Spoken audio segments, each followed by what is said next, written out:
Sebuah video yang memperlihatkan aksi warga yang diduga menjarah telur dan barang-barang milik korban kecelakaan lalu lintas di Labusel, Sumatera Utara pada Minggu tanggal 2 Maret kini viral di media sosial X.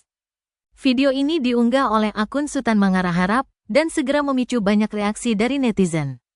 Dalam video tersebut sejumlah warga tampak berkerumun di lokasi kecelakaan, memunguti telur yang tercecer di pinggir jalan. Di lokasi kejadian, terlihat sebuah mobil pengangkut telur yang terlibat kecelakaan dengan sebuah truk, yang keduanya terparkir di pinggir jalan. Warga yang tampak dalam video terlihat berjalan melewati pembuat video sambil membawa tas plastik dan kardus telur. Tidak jauh dari situ, beberapa petugas kepolisian terlihat hanya mengamati kejadian tersebut.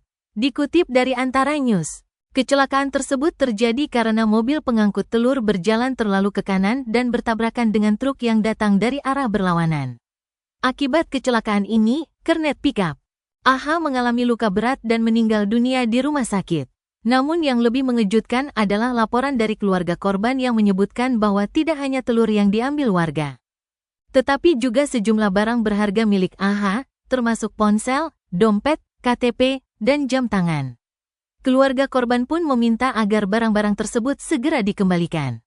Video tersebut lantas memicu berbagai komentar dari netizen, banyak yang merasa miris dengan kejadian ini. Namun, ada juga yang memilih untuk berpikir positif dan tidak langsung menghujat. Nah, bagaimana tanggapan kalian terkait kejadian tersebut? Tulis di kolom komentar.